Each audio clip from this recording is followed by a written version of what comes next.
Est-ce que finalement, on peut dire que l'éducation occidentale par laquelle on est tous passés, par laquelle les jeunes en Afrique passent, empêche en réalité l'Africain d'avoir cette puissance financière-là? Est-ce que cette éducation ne nous détruit pas finalement? En fait, les Africains, que ce soit en Afrique, que ce soit en Europe, sont mal éduqués. Mal éduqués, veut dire qu'ils ont reçu une mauvaise éducation. Je dis que ce soit en Afrique, que ce soit en Occident. Parce que, qu'est-ce que l'Africain étudie en Occident? Il vient, il est ingénieur, il est médecin, il est porteur de carton, il est infirmier et tout. Il n'a pas le know-how du territoire, en fait. Parce que, comme le million a dit là que, à Sandaga, la maman qui vend les légumes, ça pourrit là. Tous les fruits, ça pourrit. Et elle jette. Tu ne dois pas tout transformer. À un moment donné, il faut que tu vendes les fruits. Les gens ont besoin aussi des légumes frais pour aller faire, je sais pas, le sauté de légumes. Tu vas transformer ça en quoi? En jus? Non, les gens, il y a le jus de légumes, il y a aussi les légumes frais qu'on doit vendre comme ça à la population.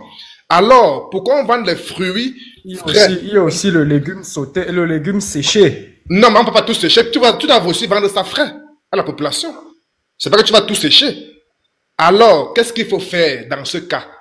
Dans ce cas, il faut créer des conserveries. Comment on conserve ça frais, comme ça se passe en Occident? En Occident, tu vois le jus de légumes, tu vois le légume séché, tu vois le légume frais.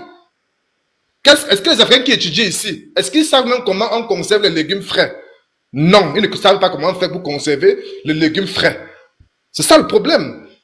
Donc, tu ne peux pas, un Africain qui est ici, il se balade, il ne sait pas pourquoi il est là. Il est là pour travailler et gagner ses 1200 ou ses 2000 euros pour envoyer pour construire les meubles à sa famille et tout. Il n'est pas utile.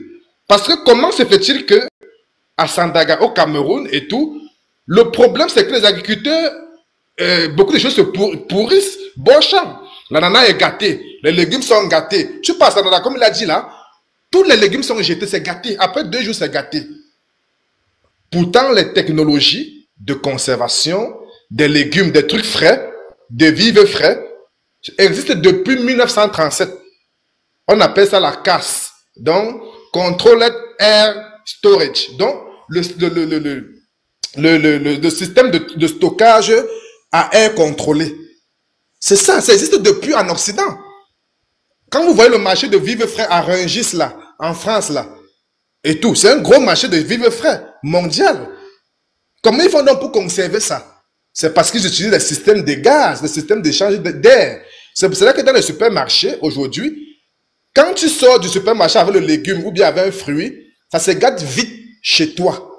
Alors que dans le supermarché, ça ne se gâte pas vite.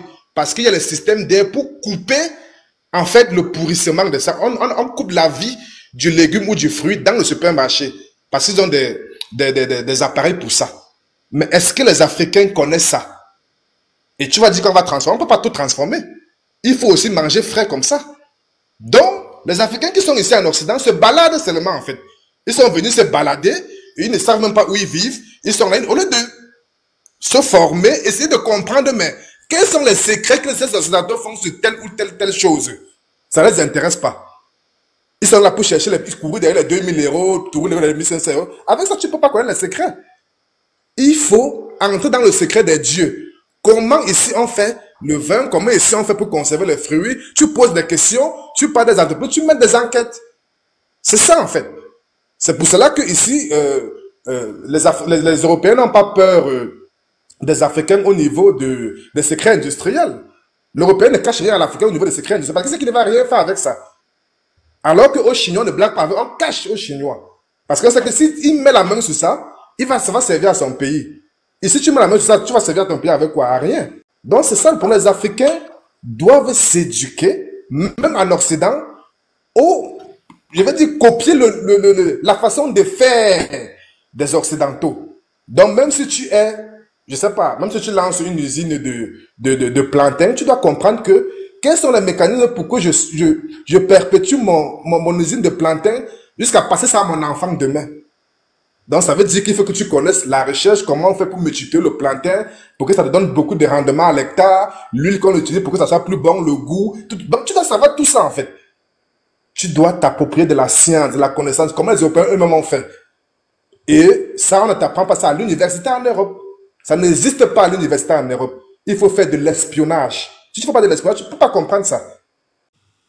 Bon, voilà, je vais aussi ajouter quelque chose à ce que Griman a dit, et même ce que toi, tu as dit, tu sais, moi, l'une des raisons pour lesquelles moi, je monte souvent, d'habitude, Stella, c'est parce que, moi, je vis ici, que j'ai vécu en France, je vis en Angleterre, il y a un truc qui m'a beaucoup marqué. Vous savez, par rapport à l'époque où nous vivons, et surtout dans les pays civilisés, parce que moi, je dis souvent, l'Angleterre, c'est un pays civilisé, il y a un truc qui cache le racisme qu'on appelle le privilège. Et vous savez, c'est le privilège le privilège blanc. Vous savez, donc et j'ai été je peux dire que j'ai été beaucoup victime de cette histoire parce que, de nos jours maintenant, il n'y a plus le racisme comme ça existait dans les années 70 ou bien peut-être dans les années 60, 50. Il y a ce qu'on appelle le privilège. Moi, je me rappelle, quand j'ai fait mes études ici, mais pour trouver le travail, c'était tellement difficile. Mais on ne t'insultait pas, non, mais les Watts étaient privilégiés. Les jeunes Watts avec qui j'ai school, bon, je vais un peu parler un peu en courant parce que, mais ça dit que eux, ils avaient des facilités. C'est pour dire quoi, en fait? C'est pour dire que nous devons nous battre. Vraiment, nous devons, même où je travaille, même par exemple, les gens viennent subtilement, ils t'apprécient d'une manière subtile, ils te demandent, ils t'amènent à parler de ton pays, de ta culture, de ta religion. Et maintenant, c'est là où tu commences à comprendre le fait que ce sont des boulots quand même. Donc, tu commences à comprendre beaucoup de choses.